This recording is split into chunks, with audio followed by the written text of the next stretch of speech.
The afternoon sun was soft on the water when I stepped into my own backyard, hoping for a quiet swim.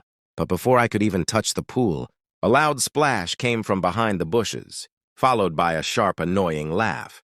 Karen's spoiled son, Tyler, jumped out of the pool like he owned it, shaking his wet hair and looking at me as if I was the stranger here.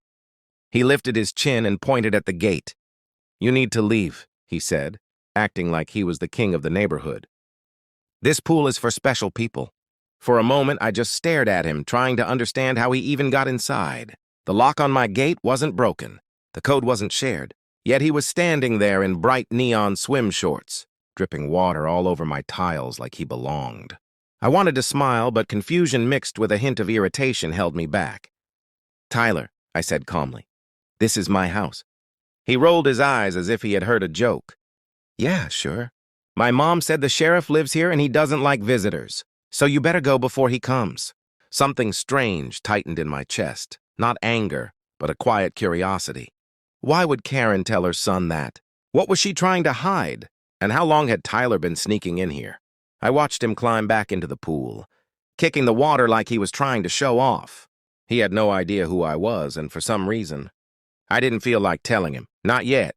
There was something off about this whole thing. Something small but sharp, waiting to reveal itself. So instead of correcting him, I leaned against the fence and simply asked, "And what else did your mom tell you about the sheriff?" His answer made my shoulders stiffen, because it wasn't what any normal kid should say about a neighbor, especially one they were secretly trespassing on.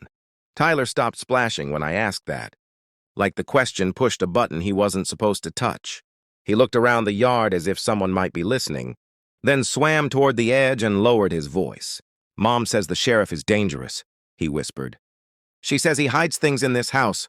Scary things. That's why she told me to check the place when he's not home." My breath paused for a second. Check the place? A kid sneaking into my yard because his mother told him to? That wasn't normal. That wasn't even close to normal. I kept my face straight, though inside a cold knot formed. "And why would she say that?" I asked softly. Tyler shrugged but didn't meet my eyes. "She said the sheriff took something from her. Something important. She says he pretends to be nice, but he isn't. She said I have to help her get it back." Each word he spoke tightened the strange feeling in my stomach. Karen always acted dramatic, but this was a different level. Making her son spy on me? Telling him lies about hidden things? "What did she say I took?" I asked again, slower this time. Tyler hesitated. His fingers tapped nervously on the pool edge. "I don't know. She doesn't tell me everything. But she said if I ever see anything unusual here, I should report it." He said report like it was some kind of mission. A soft breeze moved across the yard, but it didn't cool the sudden warmth rising in my chest. Something wasn't right. Karen wasn't just being annoying. She was planning something, twisting stories, pulling her kid into it. Before I could ask more, a shadow moved just outside the fence, quick and sharp, like someone was listening from the other side. I stepped forward, but the shadow slipped away before I reached the gate, leaving only the faint sound of hurried footsteps. And suddenly this wasn't about the pool anymore. Something bigger was happening, and I had just touched the edge of it. Tyler noticed me looking toward the gate and pulled himself out of the pool, water dripping down his arms. "Who was that?"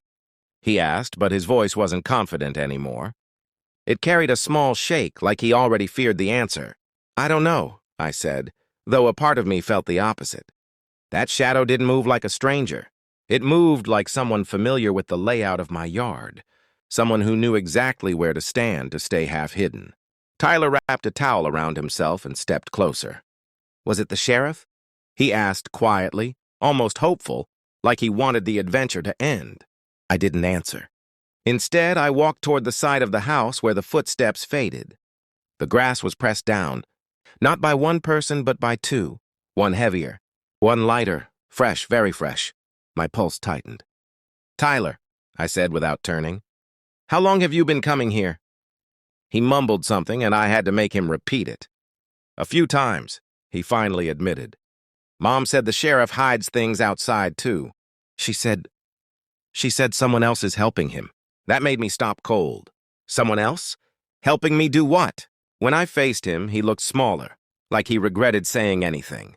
His eyes kept darting toward the gate as if he feared his mother might appear, or worse, whoever that other person was. "Tyler, did you tell your mom you were coming today?" He swallowed hard. "No, she told me to stay home. She got a phone call this morning and got really scared. She said something is going to happen today. Something big." A quiet thud came from the front porch. Not loud, just enough to signal a presence. Deliberate, measured, not the wind. Tyler froze. I felt every nerve in my body sharpen. Someone else was here. And whoever it was, they weren't here by accident. "Stay behind me," I whispered, because the twist I sensed earlier, it had finally stepped inside my home, and the story